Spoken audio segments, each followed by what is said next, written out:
So I literally just got done watching K-pop Demon Hunters. I mean, I still have the tab open on my computer, and it was freaking fire. This movie honestly blew me away with how good it is. And honestly, I was not gonna watch the movie because it's about K-pop and I don't listen to K-pop. I mean, the closest I've ever been to getting into it was dancing to Gangnam Style when it came out. And the only reason I watched this movie in the first place was because a ton of people were raving about it, and I got quite a few videos on my For You page talking about how good it is. So I was like, you know what? I'll watch it. What the heck? Why not? And I'm very glad I decided to watch it because, like I said, this movie is just really freaking good, and I'm going to be getting into it. But just like the title of this video says, this is a spoiler review for K-pop Demon Hunters. So if you want to watch this movie for yourself, which I suggest you do, then click off this video right now because, again, there will be spoilers.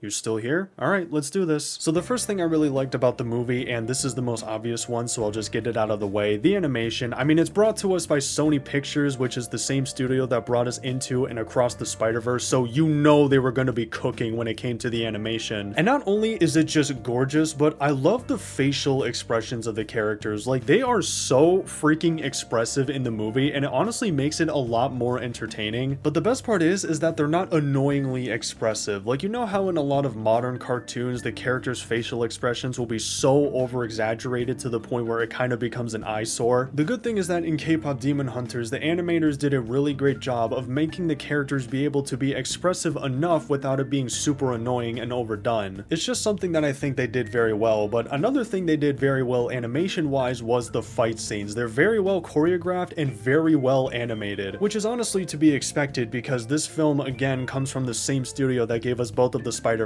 movies, so they know what they're doing when it comes to fight scenes. And honestly, I don't really have much else to say when it comes to the fights. I mean, they're just very enjoyable and I loved it every time one came on. But another thing this movie did very well, and honestly something I was very surprised with, was the music. It was very good. I was really vibing along with it. And like I said at the beginning of this video, I'm not a K-pop fan by any means. I do not listen to it, but even I was bumping my head and vibing along with the soundtracks. My personal favorite was How It's Done, which is the intro song, and I'm not gonna play a clip of it because I'll probably get copyrighted. But not only did I really like the song overall, but I love how they synced up the beat of it to how the Huntrix girls would fight demons. I mean, I just thought it was really cool. And honestly, that's what hooked me in. Like, after that intro, I was like, okay, yeah, this movie's gonna be good. But also too, the singers did a very good job. Like, I was actually blown away by some of their performances in the movie, especially towards the end when they started singing What It Sounds Like, which, if you don't know, that's the song that plays towards the end of the movie when they're taking down the Saja boys and the literal devil. They put their freaking hearts into that performance, especially the singer for Rumi, who's a woman named EJ, or EJAE. I'm very sorry if I butchered the pronunciation of her name, but she did such a great job when it came to her vocal performance, and everyone else also did a very good job. Overall, the music freaking slapped, and I'm very glad that was the case because I would have hated to have started watching this movie, hearing the first song, and being like, man, this song freaking sucks, because you can't have a musical with bad music, because that's like having a soda company produce garbage soda. Like, it just doesn't work.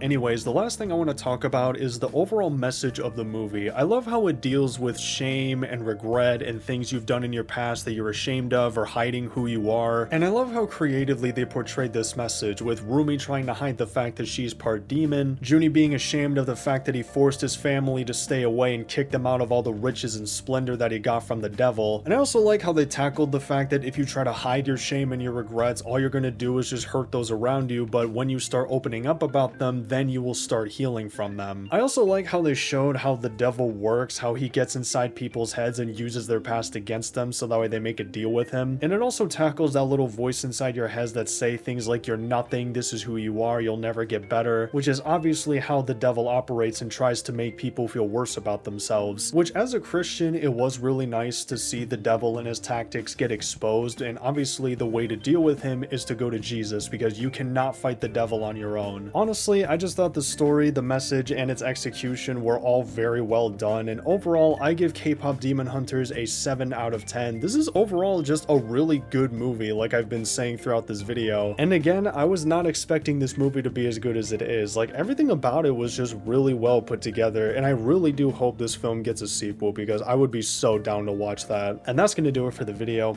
Thank you for watching, and yeah, peace.